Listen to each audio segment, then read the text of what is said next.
What's happening, you guys? Alright, good morning. It is Tuesday morning right now, the 14th of January. And we're already 2 weeks, 2 full weeks into the year already. It seems like it flew by so fast.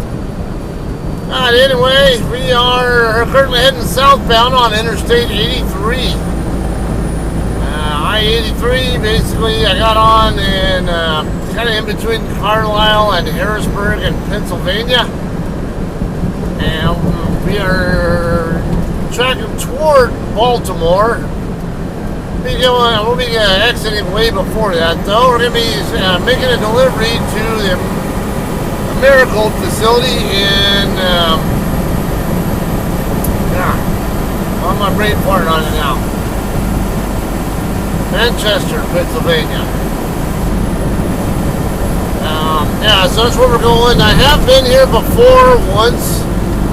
Last time I was here was March of last year.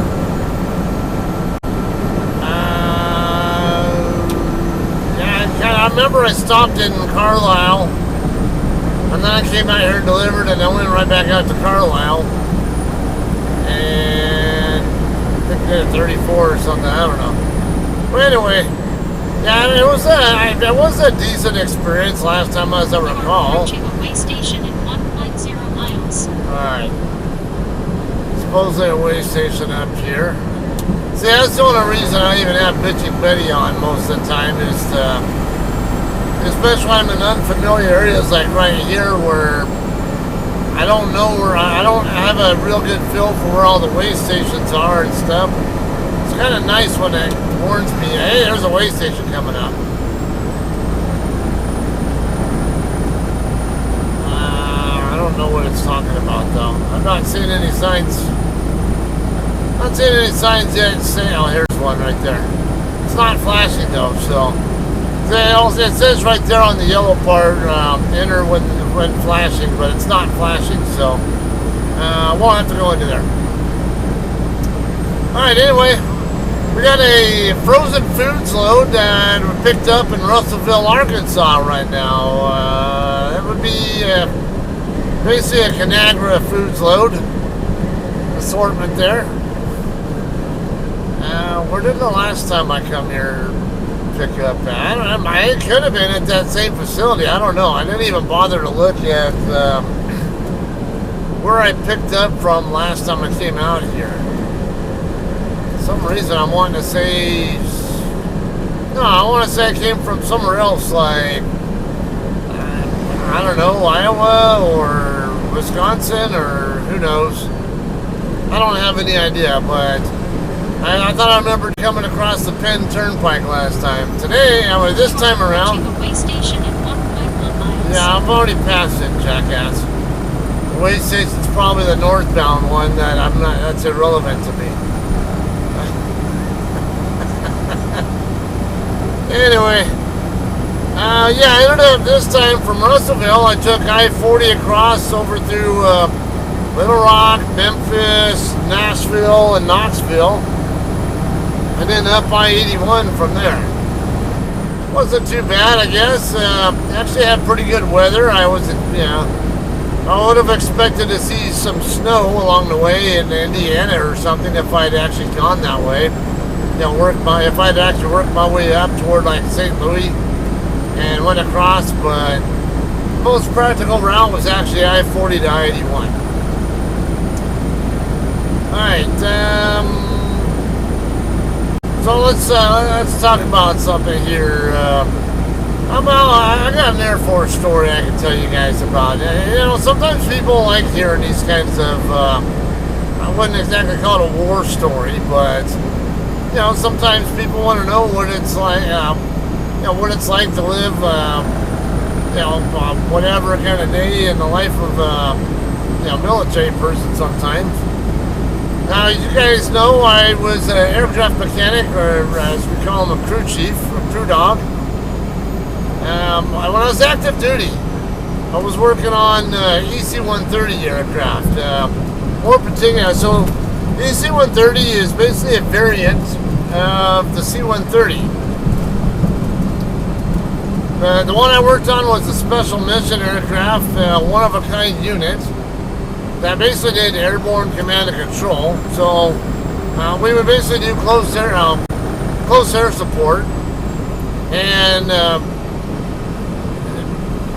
basically to simplify it, all the close air support, like attack and fighter aircraft, that were ready to support the ground troops, they would check in with us, and we would have them like in a holding pattern, whatever, and then if something came up, we would tell the ground people, hey, I got 2 A-10s I can send your way. They'll be there in about 10 minutes, and then we could send the A-10s in that direction.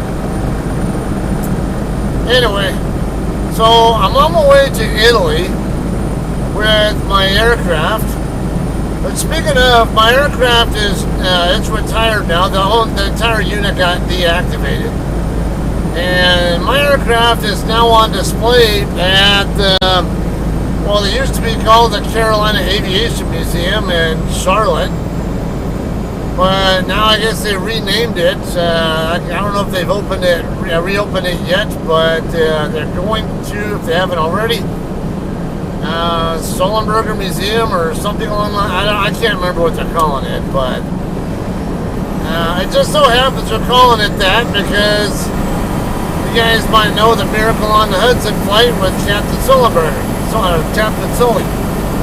Okay, well, that aircraft that he landed in the water in the Hudson River up here is actually on display in that same museum that my aircraft is in. Now, okay, so I'm going to kind of preface this with some info on, I'll get to that in a bit. So I'm on my way to Italy, and now C-130 is a 4-engine turboprop aircraft. Basically, it's a jet engine, the turbojet engine with a reduction gearbox attached to the front end of it, and then propellers attached to the other end of the gearbox. Okay, 4 more miles to go. Exit 24 is what it was. Yeah, anyway, on the older model C-130s, because ours were what you call E models. The current ones are J models, but the E models, the ones with the 4-bladed props, they had basically the prop lubrication system there was hydraulic, and it had its own internal hydraulics. Basically, the newer engines that the J models use actually run on the engine oil, from my understanding. Anyway, so these props, they sometimes have a tendency to leak, and when they leak, basically the prop has to be removed and replaced with a new one, and yada yada. So anyway, I never even zoomed in there for you guys. Take care of that now. Alright, so I left Davis Monthan Air Force Base in Tucson. That was our home station. Freaking lights, the cops' lights are bright. Okay, so from there we flew from, I think from there to, if I remember right, Brunswick Naval Air Station, Maine.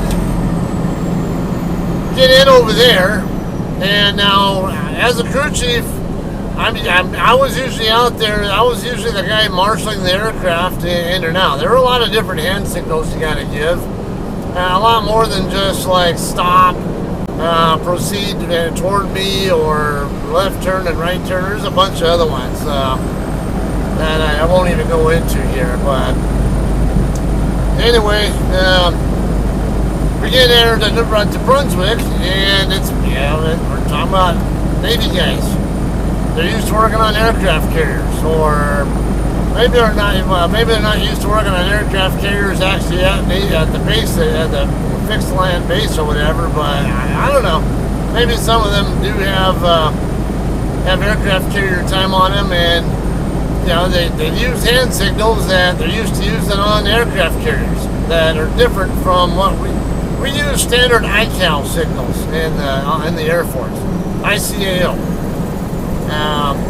Anyway, they use like these, so there's a signal we use for apply external power to the aircraft, and we're used to doing it a certain way in the Air Force, but then we get to Naval Base, and they give some weird signal that none of us can figure out. And I'm up in the cockpit with the flight crew the entire time, and I'm standing right there watching us taxi into the spot, and we get stopped, and the guy there marshaling us in gave that weird signal. All of us were scratching our heads on it, like, what the hell are these guys doing? I don't know what that means. I guess that means they want to put an external power in, but there was some kind of weird looking signal to us. Anyway, though, once we get there, myself and the other crew chief, we were the two going across the Aviano, where everybody's Italy with. We did our inspection and realized that, which one? I think it was the number 3 engine. The right wing inboard engine, the prop was leaking. Not really bad, but it was leaking. So we were like, okay, we're going to have to keep an eye on it. And so after that, we get flying. The next day we get flying again, and we do. Half of a mile, take the exit, and then turn left. All right. Yeah. So then we do basically we do a gas and go, as we might call it. We're just land just long enough to get fuel and continue along across the Atlantic. So we were planning to do. We were set up to do a gas and go at Gander, New Zealand. No, not New Zealand. Gander, Newfoundland, in Canada. I get down there, and I remember asking because we need to know what the Zulu offset is. If you guys don't know what Zulu offset is, it's basically, Zulu time is synonymous with universal time coordinate, or basically Greenwich Mean Time when it's in regular standard time. In 1/2 of a mile, take exit 24 toward PA 238, Okay. and then turn left. You gotta be obnoxious there. So we'll go ahead and turn her off for now. Alright, anyway though, get that zoomed in. So we're on our way to Gander, and it's in the evening, and man, we had low visibility, had basically fog, or before all this newer avionics equipment came out, it used to be that you had if you couldn't see the runway by the time you were 200 feet off the deck while you're on the glide slope, you had to abort the landing and either fly around in circles and wait for the conditions to improve, or go divert to your alternate airfield. Well, anyway, yeah, we got all the way down to right around 200 feet by the time until we finally all got it. Actually saw the runway, and then got in there, got our fuel, and then now the prop was leaking even more, to the point where, like, man, we're gonna have to replace this prop when we get to Aviano. I know our jet shop guys, as we call them, the propulsion technicians. Oh, come on. I knew they were going to be mad, but it wasn't like that when we left Davis Mountain with it. So what do you want me to do? And all right, so we get our fuel in Gander, and then we take a look at that prop, and then we need a maintenance stand to get it up there. Now, in the Air Force bases, we have an assortment of maintenance stands that we use. Now, there are different types. That one that's a B1 goes from 3 feet to 10 feet, or you can jack it up or down to from anywhere between 3 and 10 feet. That's the one that's important for this story. So they have one there in Gander that is not really it resembles a B1. Only difference is it's wooden and it's not adjustable. So you cannot adjust the height on it. And it's just a little bit shorter than a B1 stand at max extension. So now, and C-130 wings are 15 feet off the ground. So when you're trying to get up there on these engines that are mounted on the wings, yeah, you gotta, there's this cowling you have to take off to get access to, to inspect. And let's see. All right, yeah. Yeah, I remember this intersection coming up. It's really weird.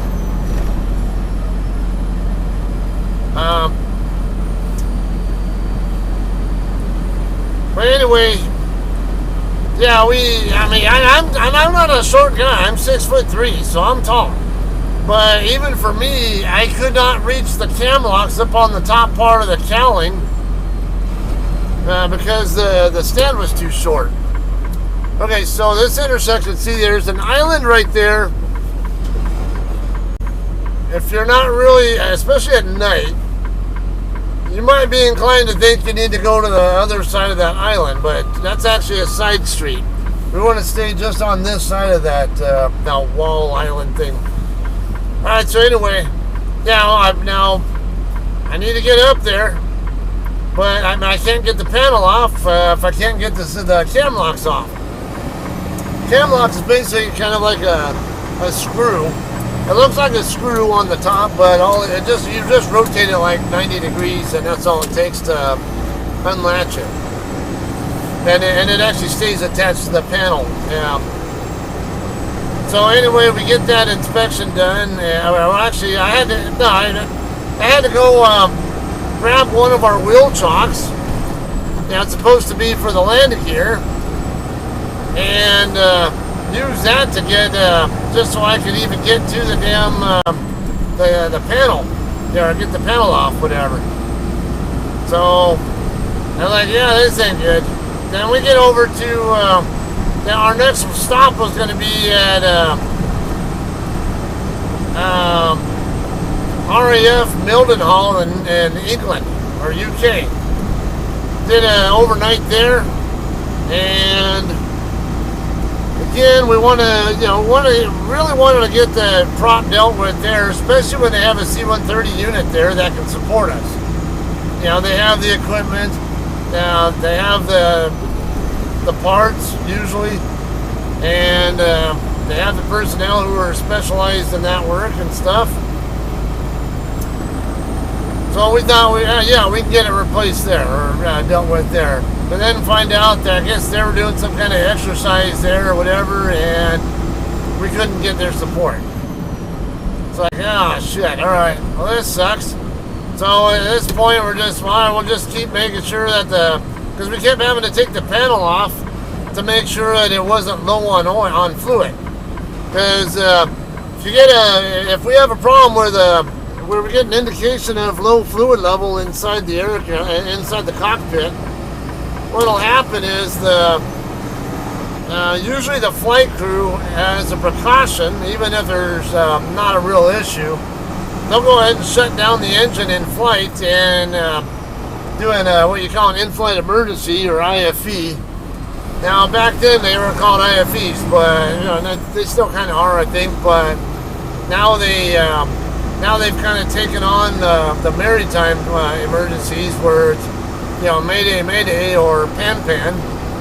We didn't really do it that way back when I was serving, though. But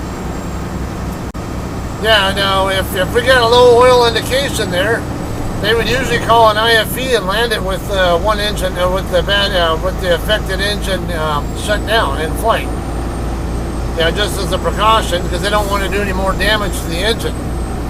Anyway, so we make sure it had enough fluid, and then we would continue. And then we finally got to Aviano, and as soon as we landed, our jet shop guys were out there, because we warned them about it. And as soon as they saw they were for good reason they were pissed, but like, sorry, we didn't want it to happen like this, but mean, it was beyond our control. We did what we could with it. We tried to get it dealt with elsewhere. This wasn't going to happen. Anyway, all right, that's it for that story. Not the most crazy, you know. I'm not a combat troop, so I'm not a combat vet. So what do you expect? All right, let me get checked in here, and let's see. If I remember right, they want us to slide our tandems back.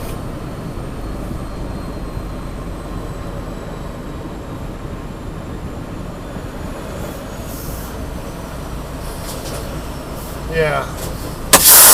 Yeah, they got a sign right there saying so.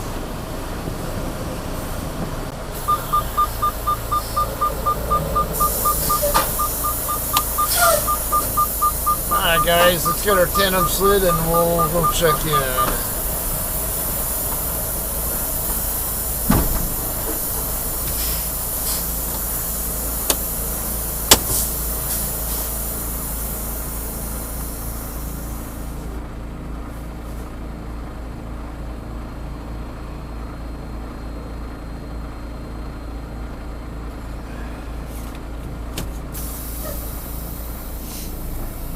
Come on. Release. Brakes were a little bit slow to release. Now this trailer is all too eager to dump the pressure. Well, Hirschbach trailers, because we have air ride suspension on all of our trailers. Okay, so the JCT trailers, they don't, the airbags don't auto-deflate when you set the brakes, but Hirschbach trailers do. So when they do dump, it tends to dump a lot of that pressure right out of the trailer, which personally I'm not a fan of at all. I would love to see that changed. I understand they probably do it to try to keep the trailer, the airbags from having to be replaced as frequently. But from my perspective, it does create issues. In fact, that's exactly one of the reasons why Catskills even say don't set your brakes while you're on the Catskill, because the trailer, the airbags have a tendency to dump, and it'll cause the weight to shift and bind up. Okay, so we're gonna park over here. Now there's a no truck parking thing right here, but okay, there's a yellow, this yellow curb area. I guess this is normally where I stopped out last time. Prefer to not stop right in front of dock doors if I don't need to, but they don't want us over there, so gotta do it this way. All right, let me get checked in, and should get a dock door pretty quickly here. All right, guys, we are checked in and going to be docking into door 27, which is right here to our right. I already have my doors open.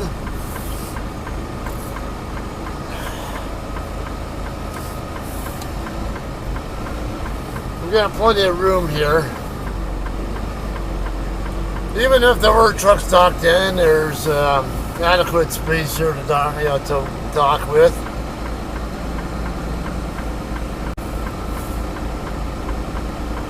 Okay, the prime trailer's in 29.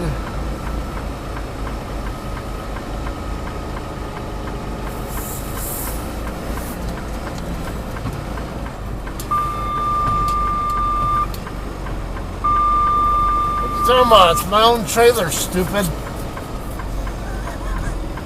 And you wonder why I hate that thing. It's trying to warn me that something's over there on my right side, but there's nothing there but my own trailer.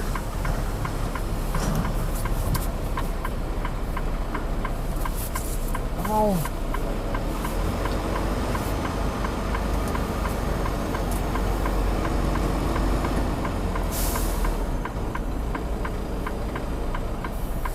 Okay, tandems are just about right on top of where I want them to be. Let's pull forward and right.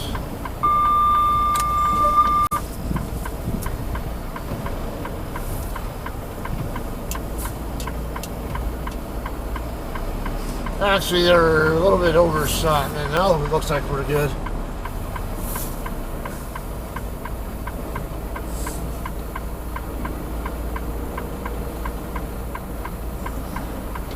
Yeah, I think I'm right in the middle there. Perfect.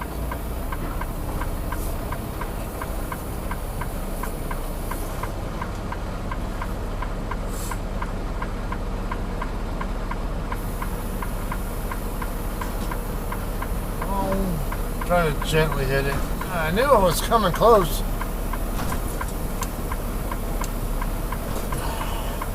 Now it's on a downhill here, so it keeps ricocheting off and pulling away from the door. So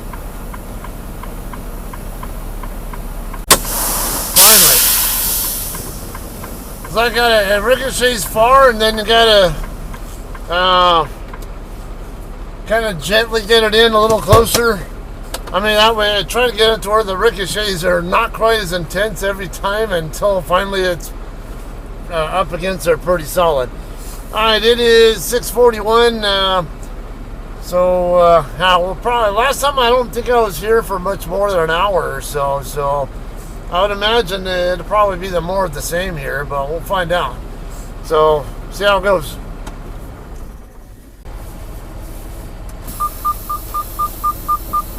Alright guys, we are done unloading here. Let me get my tandem slid first, and we'll get out of here and let you know what we got going on next. I don't really care where my tandems end up, as long as they're not all the way back.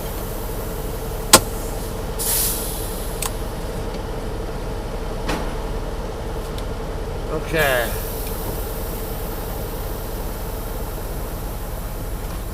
Get my sunglasses out. It's starting to get a little bit bright here.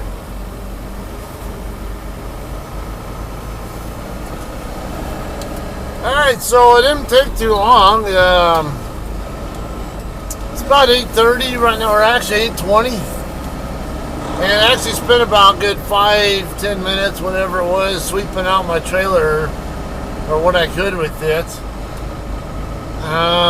Because my next pickup is only 2 miles away from here. Bayer, whatever, basically the healthcare company, Bayer. Be picking up a load there. I don't know what it is, but I'll be going there next. And it's there's nowhere really nearby here that I can get my trailer washed out at, so just sweeping out is. I mean, I don't even know where I can really park anywhere to sweep it out except for just here on their property. So not really much going on here anyway. So I just said, do it. I'll just go ahead and pull away from the door. When I'm sliding my tandems, I'll sweep it out as well. Didn't have any issues there. Actually, there are some trucks camping out over here in the corner. I guess I could have done it over there too.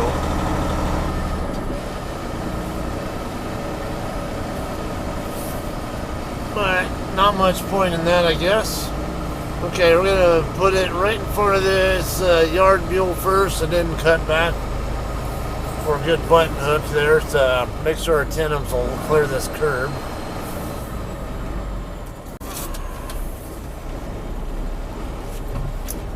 We'll have to turn yeah,